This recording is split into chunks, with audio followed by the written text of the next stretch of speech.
complexo de cristal.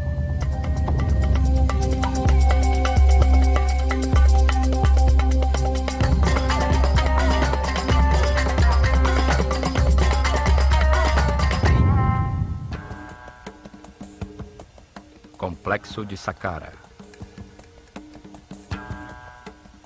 Saqqara é a primeira manifestação do avançado conhecimento dos sacerdotes da Escola de Mistérios Olho de Horus, cujas ruínas existem até hoje.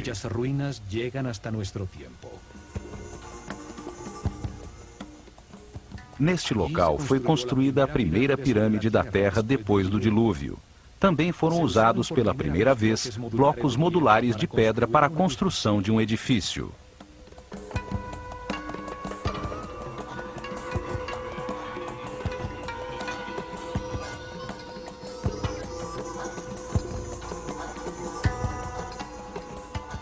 Nas paredes, esculpiram hieroglifos com os primeiros textos religiosos da história.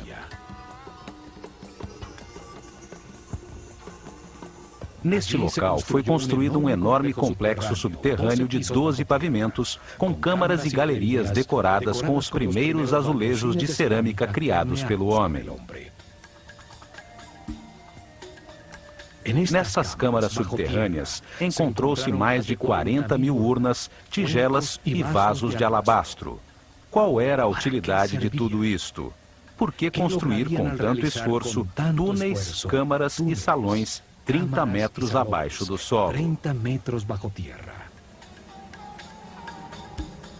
Como iluminaram estes espaços para fazerem o complexo desenho cerâmico nos muros?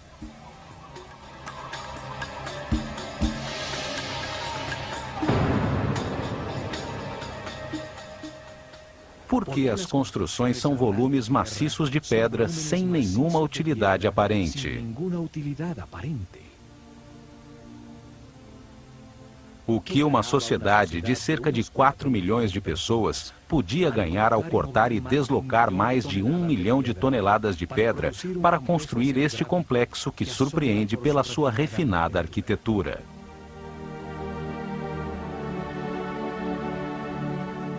Qual o objetivo de um trabalho tão elaborado de esculturas em pedra, colunas, baixos relevos e detalhes arquitetônicos refinados num edifício que não tinha nada em seu interior? Como explicar a utilização de uma avançada tecnologia com algo tão inexplicável racionalmente?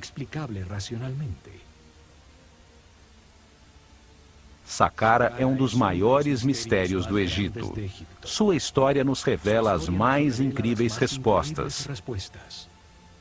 A começar pelo fabuloso personagem que a desenhou e dirigiu sua construção.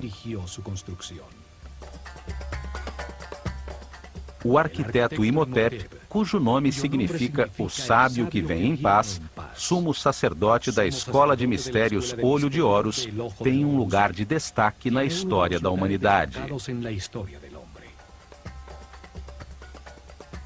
Ele foi primeiro-ministro, vizir e chanceler do faraó Djoser, que reinou na terceira dinastia em torno do ano 2800 a.C.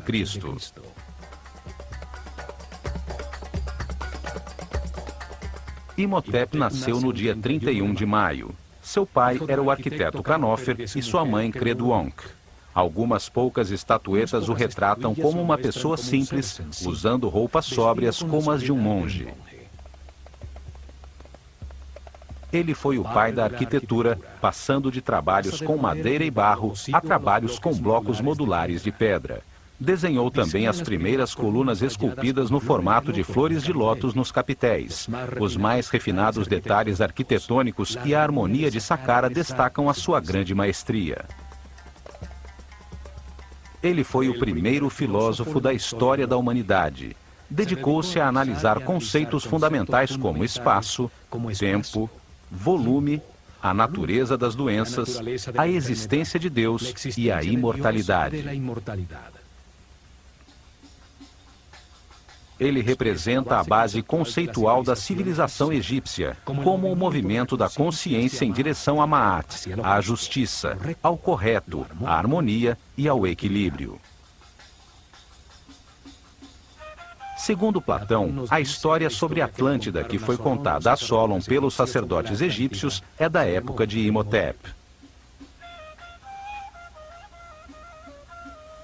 Astrólogo e astrônomo, ele criou o primeiro registro sistemático da abóbada celeste. Deixou-nos os primeiros mapas das constelações. Demonstrou o seu conhecimento dos equinócios ao usar as mudanças de era para determinar as etapas da revelação no desenvolvimento espiritual da civilização egípcia. Mas foram as qualidades de Imhotep como médico que o converteram em um semideus. Apenas 50 anos após a sua morte, o faraó Miquerinos lhe dedicou um templo que se tornou um lugar de peregrinações e de curas milagrosas. Os gregos que estudaram no Egito e que mudaram os nomes de todo mundo o chamaram de Asclépios ou Esculápio para marcar os seus feitos como médico. Também o chamaram de Hermes Trismegistus, 3 vezes grande, por suas qualidades como filósofo e físico, já que revelou as bases de como o universo funcionava. Imhotep foi o primeiro a compilar informações sobre como diagnosticar e curar muitas doenças. O caduceu, que hoje é símbolo da sociedade médica, era a vara de poder de Imhotep. Com ela, media a quantidade de energia vital que um ser humano processa em seu interior. Desta forma, sabia qual dos centros energéticos ou chakras utilizar para captar e processar a energia vital, bem como identificar onde existiam desequilíbrios celulares eletromagnéticos. Ele curava elevando a frequência vibratória da aura, ou campo eletromagnético da pessoa. Isto restabelecia o equilíbrio dos chakras, permitindo que voltassem a fornecer a energia vital necessária aos órgãos afetados, a verdadeira causa de todas as doenças. O caduceu tem 2 serpentes que se cruzam sobre os 7 chakras. Os centros nervosos sobre a coluna vertebral que captam e distribuem a energia. Simbolizam as 2 polaridades de carga elétrica e movimentos opostos, que dão lugar ao universo dual. Em seu centro, há uma coluna formada por pares de partículas com cargas opostas que se neutralizam e equilibram, a única maneira de se chegar à iluminação. Representa a Kundalini, a força vital que sobe através da coluna vertebral. Quando este conhecimento desapareceu, a sua forma se conservou como símbolo para a cura. Através de experiências que utilizam sua forma como uma bobina elétrica, tem-se descoberto que ela possui características misteriosas.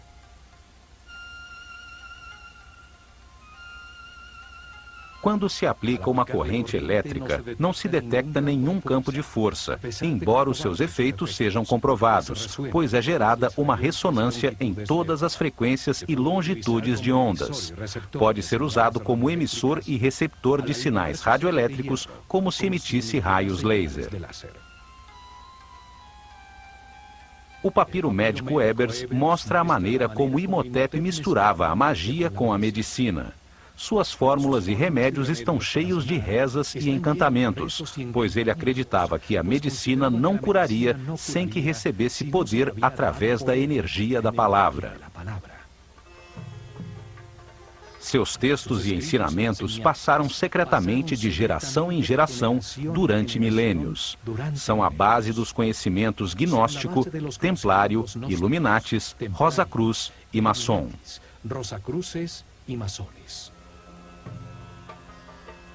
Os gregos os chamavam de princípios herméticos. Imhotep deixou para a posteridade vários papiros e textos.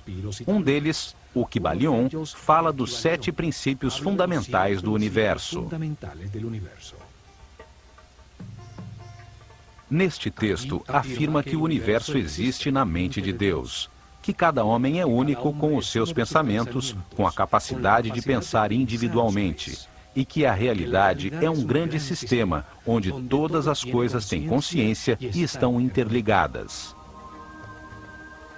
Imhotep foi um mestre do conhecimento. Ensinou a escrita hieroglífica e produziu vários textos em pedra, produzindo os primeiros textos religiosos da história. Por isto, é associado com Thoth, o éter ou princípio divino, simbolizado através de um corpo humano com cabeça de íbis, que representa o Verbo divino, o Criador da palavra.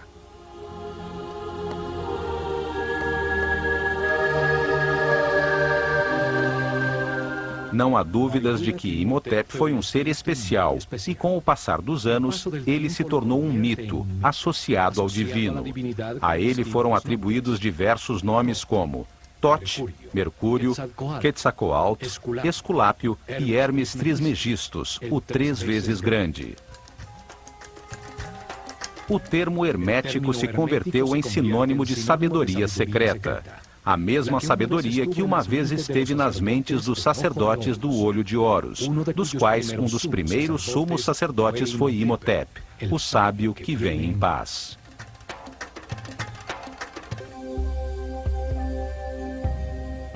Foi Imhotep quem decidiu onde se construiria Saqqara para suas misteriosas finalidades. Está situada na área entre 31 e 32 graus de longitude leste e 29 e 32 graus latitude norte, a única área no Egito na qual se construiriam pirâmides nos 400 anos seguintes.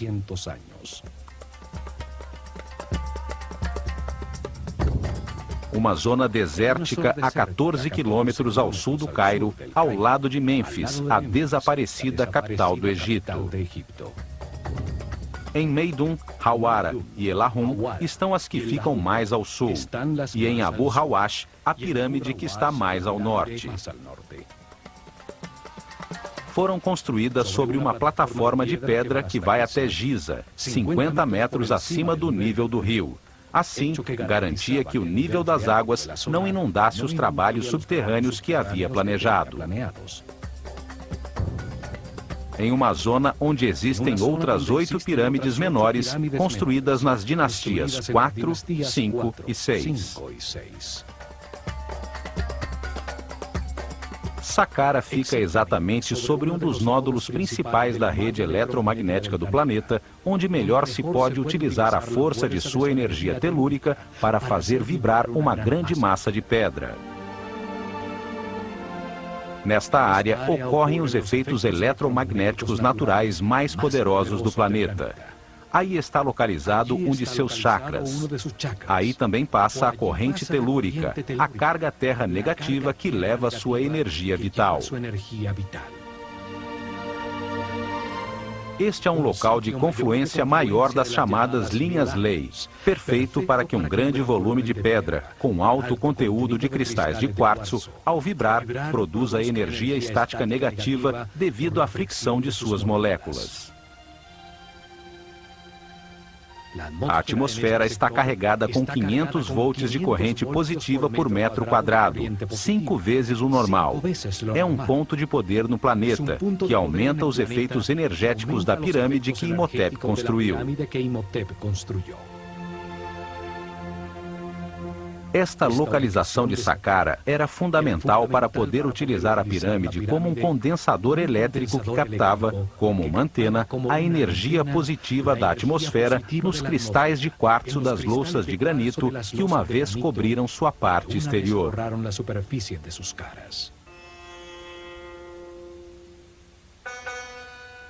Saqqara significa o que abre e guia no caminho.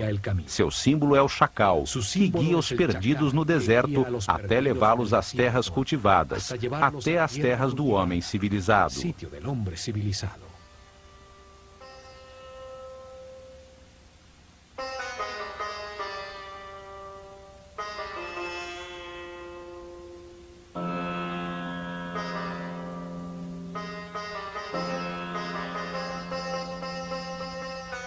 Ao longe, a primeira que se via era a pirâmide branca, rodeada por uma grande muralha, a primeira construída em blocos de granito cortado em sofisticados baixos relevos e umbrais.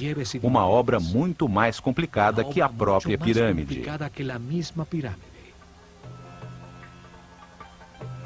130 mil toneladas de granito formavam um muro de pedra alto e especial que rodeava os 15 hectares do complexo, protegendo-o do caos exterior e atribuindo-lhe uma forma retangular, ajustada exatamente na direção cardial norte-sul, paralela ao curso do Nilo.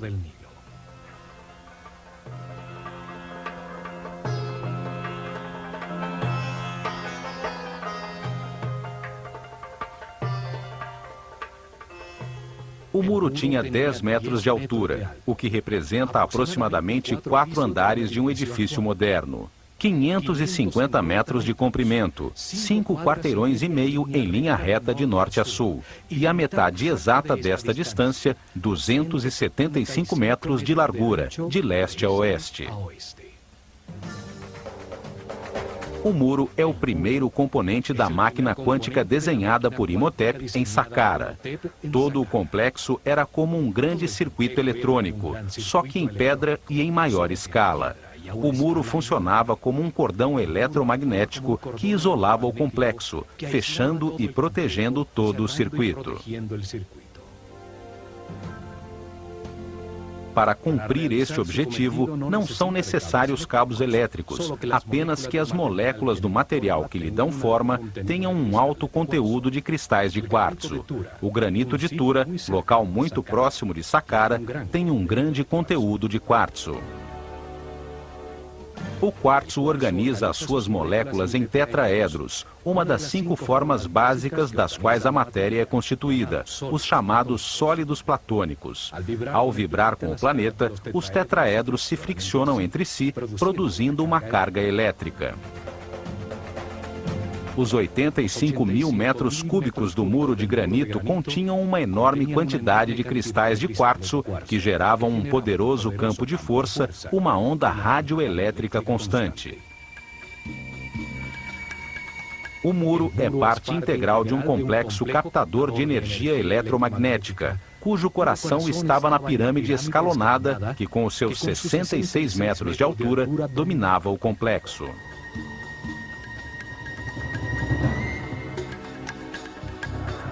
A forma do muro era surpreendente. Entrava e saía de forma regular, gerando pórticos em intervalos constantes. Baixos relevos verticais marcavam os pórticos, que embelezavam e regularizavam o conjunto, produzindo uma sensação de harmonia com um estilo arquitetônico quase ultramoderno.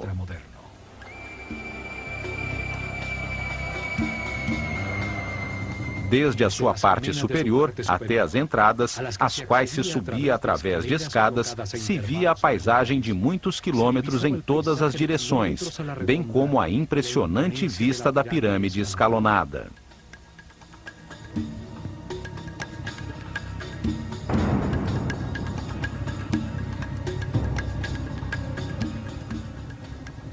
Não só foi a primeira construção monumental construída em pedra talhada pelo homem, mas tem uma série de detalhes arquitetônicos que indicam uma maestria e um conhecimento que nunca foram superados em todo o desenvolvimento posterior àquela civilização. 15 pórticos iguais escondiam o único que tinha uma porta verdadeira, localizado em uma esquina a sudeste do enorme retângulo. Constituía-se de um estreito corredor de acesso que só permitia a entrada de um visitante por vez.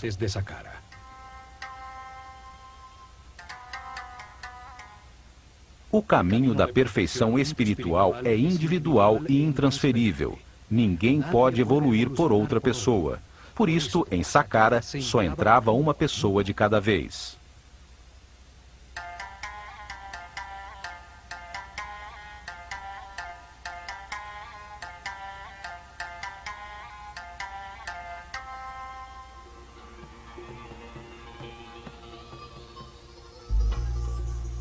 Um muro tão alto, com 14 portões falsos e apenas um verdadeiro, numa entrada tão estreita que parecia haver sido construído com propósitos de defesa.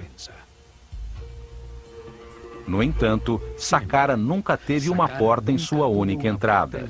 A tecnologia aplicada restringia o acesso aos seres com mentes primárias, os que tinham um campo elétrico pessoal carregado negativamente. Desde o comprido corredor, logo abaixo do muro e ao longo de toda a galeria das 48 colunas, existia um campo de força poderoso que ampliava os sentimentos do visitante. Se existisse ódio, medo ou insegurança em seus corações, sua própria angústia ampliada impedia que penetrassem no complexo.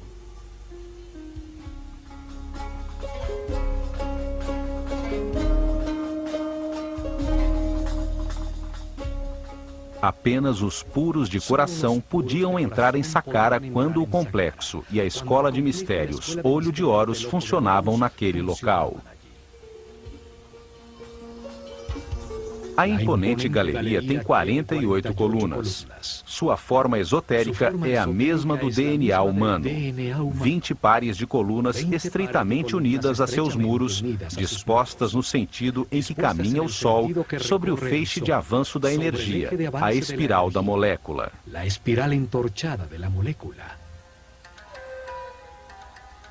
4 pares de colunas no salão transversal ao final da sequência simbolizavam a capacidade adicional de armazenar, analisar e processar informações, o que diferencia o ser humano do animal.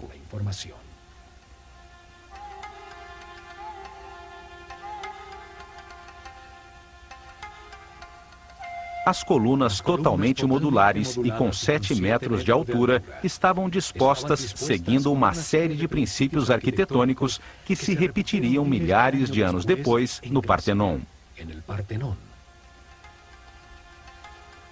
Cada coluna tinha a forma de um papiro. O cilindro tinha uma ligeira convexidade e se estreitava em sua parte superior, acentuando a verticalidade para enganar a visão. Sem esse truque, se veriam curvas sob um ângulo distante. O restaurador de Saqqara, Jean-Philippe Loé, também descobriu que na profundidade da galeria, as colunas mais distantes estavam ligeiramente distanciadas entre si, aumentando a perspectiva e produzindo a sensação de que a galeria era maior.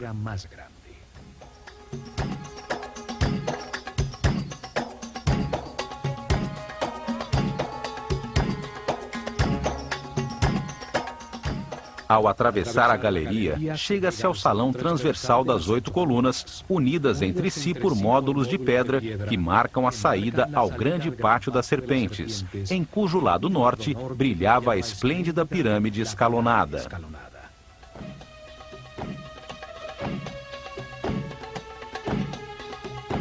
O pátio estava originalmente delimitado por altos muros, com intrincados baixos relevos. Formava nichos com uma forma que simboliza uma porta e que, posteriormente, apareceria nos muros de todas as tumbas egípcias.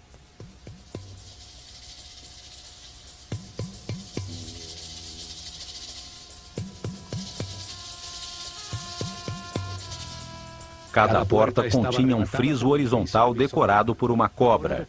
A serpente sagrada simbolizava a dualidade, devido à sua língua bifurcada e aos seus órgãos sexuais duplicados. A serpente simbolizava também a determinação para alterar a existência, para começar uma viagem evolutiva independente e tomar as suas próprias decisões. Era a fonte da origem do movimento.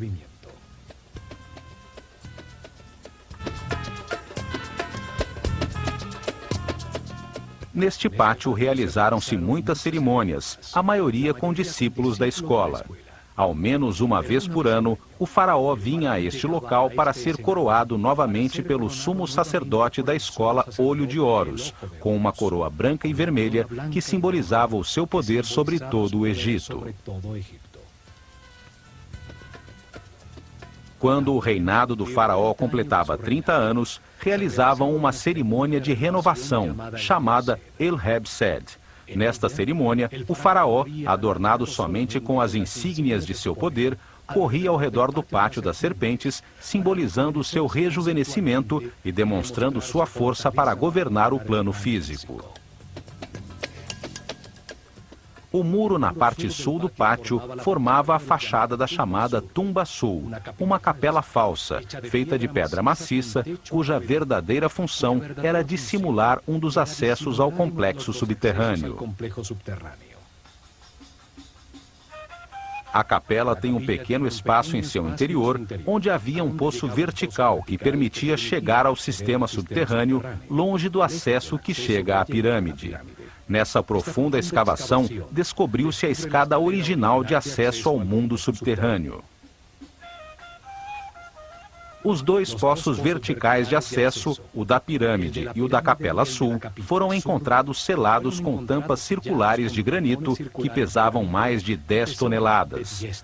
A capela na superfície era só uma fachada falsa para este acesso. A verdadeira vida de Saqqara estava abaixo da terra.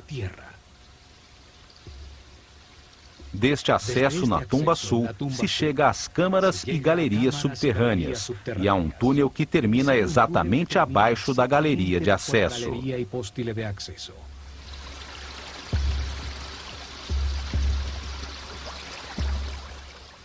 A planta de todo o complexo parece o processador central de um computador.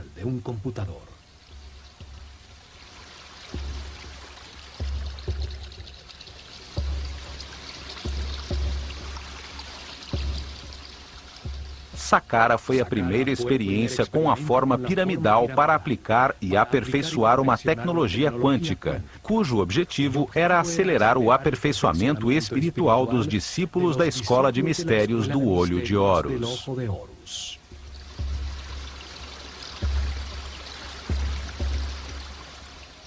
Durante 400 anos, construíram cerca de 100 pirâmides com formas, tamanhos e materiais diferentes, até que o desenho foi aperfeiçoado na Grande Pirâmide de Quéops.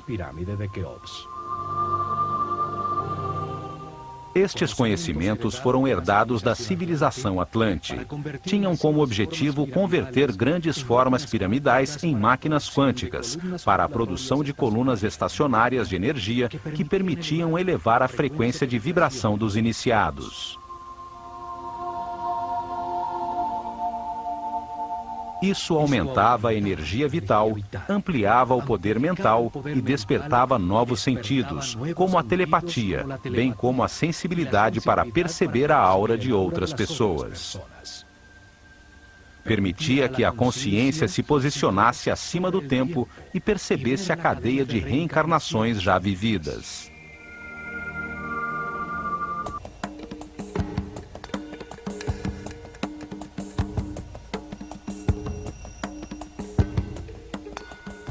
No lado por onde se eleva o sol no Pátio da Serpente, ainda permanecem erguidas 3 colunas. Elas formavam o centro do chamado Templo Real de Heb-Sed, um pavilhão utilizado pelo faraó e pelos sacerdotes do Olho de Horus durante as celebrações.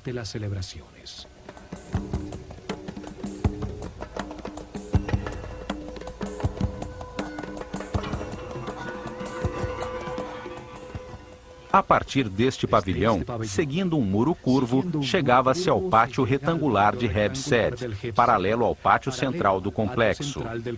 Seus lados estavam delimitados por 2 séries paralelas de capelas falsas. É, sem dúvida, uma fachada elaborada sobre um bloco de pedra maciça. Cada série tinha 13 estranhas e misteriosas capelas de pedra maciça. Seus muros não produziam nenhum espaço útil em seu interior.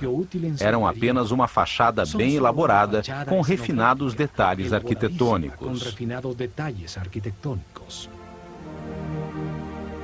Sua forma disfarçava o verdadeiro propósito de todo o complexo.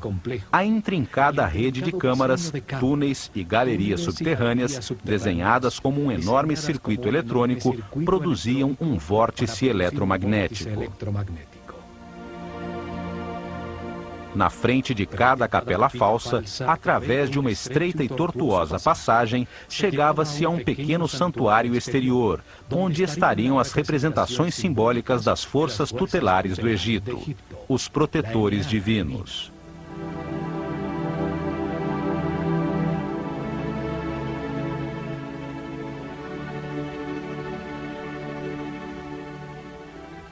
Os muros exteriores estavam decorados com os altos e baixos relevos de portas e janelas falsas, cercas falsas de madeira, séries de jets e colunas tipo flauta.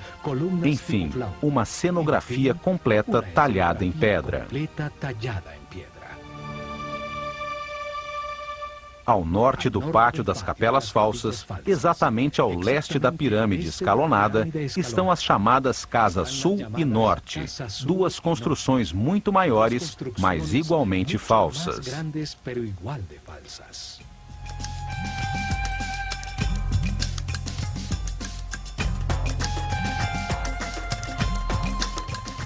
A fachada da Casa Sul tem colunas cilíndricas com capitéis em forma de flor de lótus, símbolo do Alto Egito.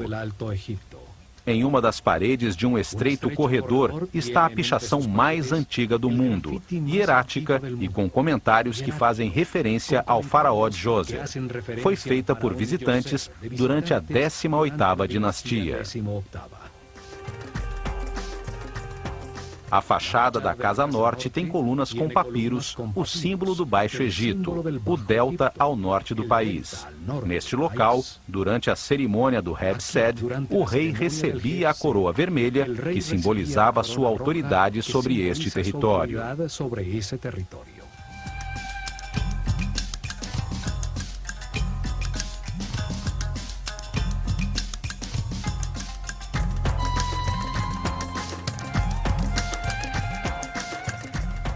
Entre a Casa Norte e o chamado Templo Funerário de Djoser, encontrou-se o chamado Serdab, uma pequena capela com 2 orifícios em um dos seus muros.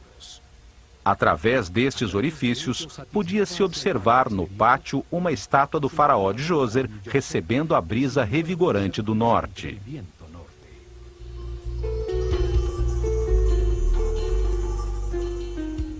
Esta figura impressionante, cujos olhos incrustados de cristal se perderam, é a primeira imagem tridimensional de tamanho natural de um monarca egípcio que se mantém até os dias de hoje.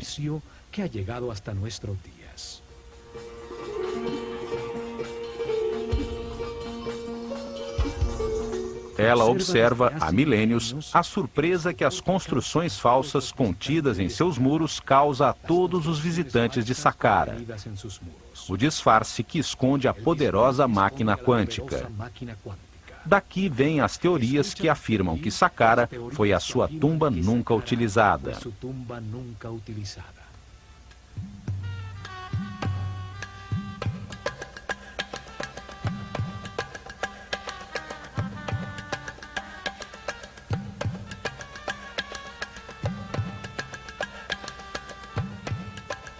Ao seu lado se encontram as ruínas do templo anexo à pirâmide, com seu único acesso no lado leste. Através de intrincados labirintos de estreitos corredores, conduzia a 2 pátios abertos, um dos quais escondia a verdadeira entrada de Saqqara nas profundezas da terra.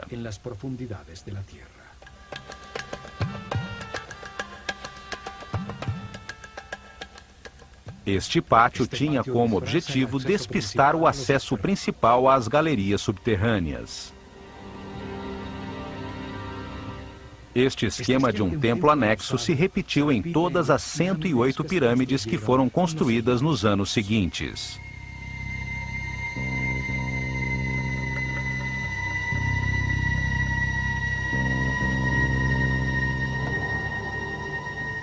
Saqqara foi abandonada com a chegada da Era de Ram em torno do ano 2320 a.C., quando a pirâmide de Quéops foi construída. O conhecimento sobre os acessos às câmaras e galerias subterrâneas se perdeu com o passar dos anos. As pedras de seus muros foram utilizadas como material de construção.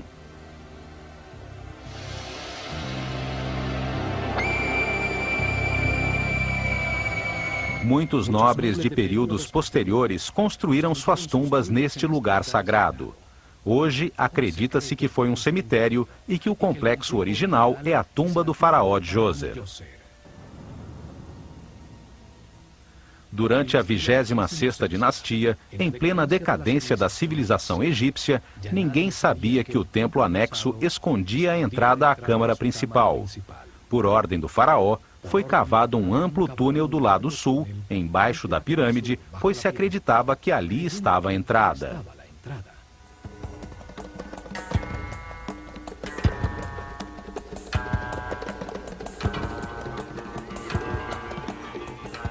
A rocha foi perfurada, sendo mantidas muitas colunas em pedra para evitar que o túnel desabasse.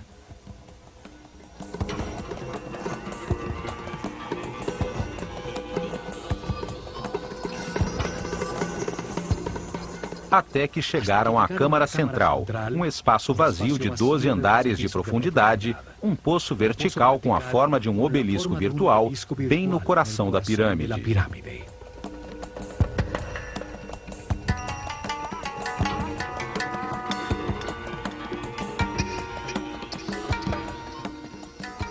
A partir daí, descobriram que o acesso original estava, na realidade, no lado norte da pirâmide, e então puderam entrar em todo o complexo de galerias subterrâneas.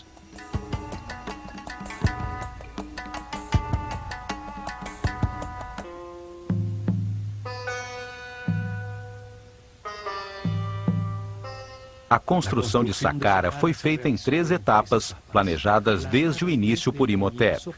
Estas etapas permitiam que o complexo fosse crescendo e que a pirâmide se expandisse como o corpo de um ser humano.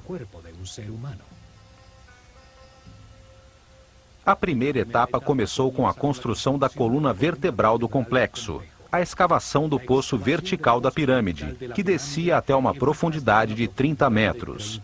12 andares de profundidade, que equivaliam a 50% da altura total da pirâmide acabada.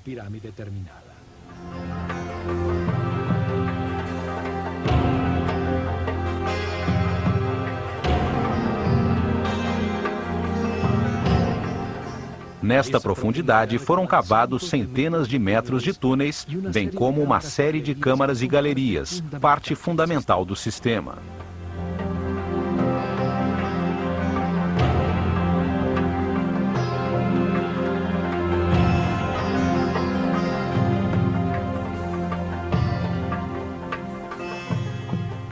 Na segunda etapa, uma pequena pirâmide escalonada foi construída sobre o complexo subterrâneo.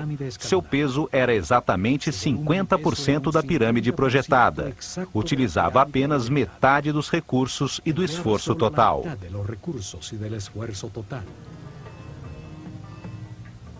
Além disso, podiam utilizar as instalações durante a construção. A carga elétrica gerada pela pirâmide pequena era utilizada para produzir ondas eletromagnéticas que facilitavam o deslocamento de todo o material necessário para a construção do complexo.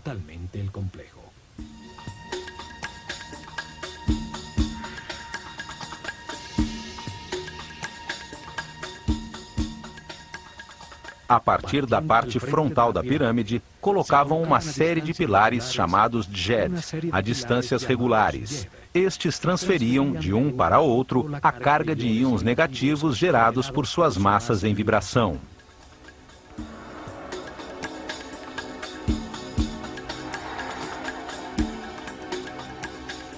Cada pilar tinha 2 bobinas de arame de ouro enrolados sobre madeira, verticalmente dispostas.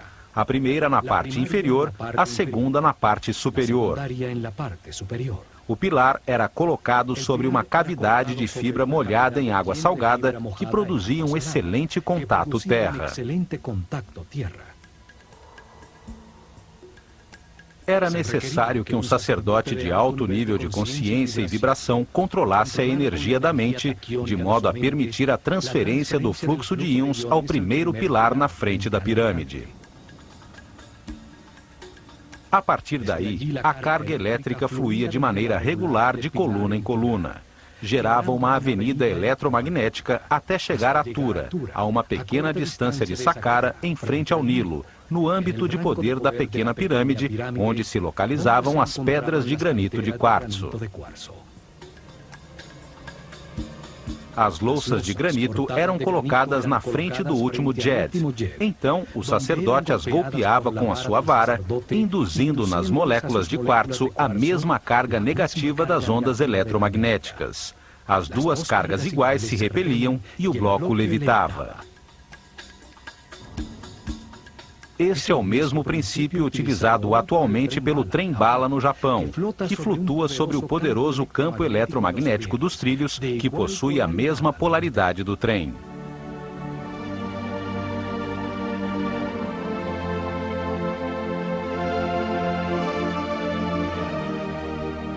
Dessa forma, com a primeira linha de transporte eletromagnético, eles puderam facilmente transportar toda a pedra que precisavam para a terceira etapa.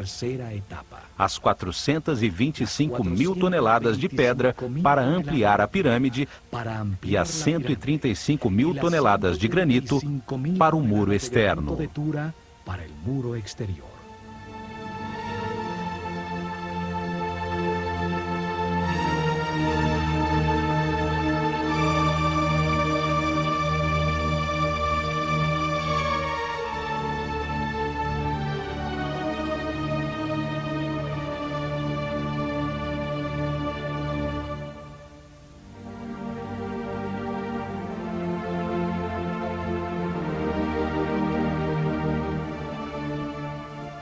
As etapas permitiam usar parcialmente a energia gerada, que aumentaria em 50% quando a pirâmide estivesse construída. A energia total garantiria uma onda eletromagnética que chegaria até Maidum, o chamado ponto médio, entre Saqqara e as pedreiras de granito vermelho no Alto Egito.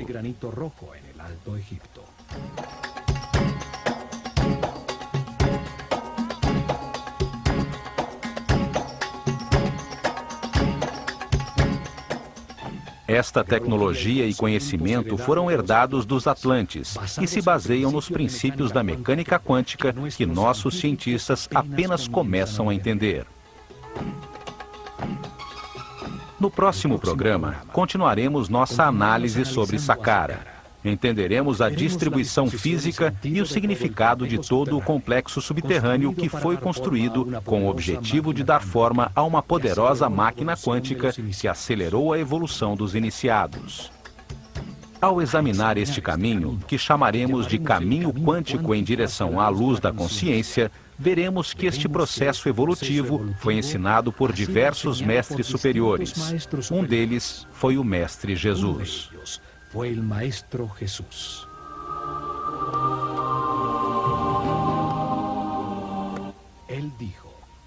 Ele disse que, se seguíssemos o caminho da luz e da vibração do amor, realizaríamos coisas ainda maiores. Ele se referia à utilização das partículas subatômicas da luz, à força criativa que deu forma a este universo.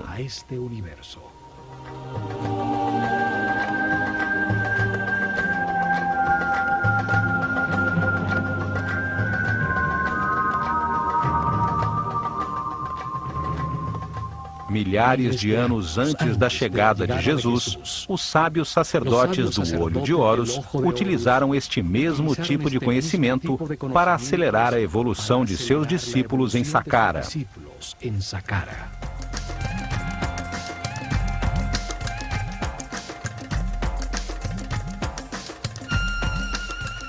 Construíram grandes formas piramidais, máquinas quânticas para a produção de colunas ondulatórias de energia, que usaram para elevar a frequência de vibração dos iniciados. Criaram um centro de comunicação com dimensões superiores que permitiram aos discípulos mais avançados verificar o caminho da luz. Receberam informações de seres mais evoluídos, de mestres superiores.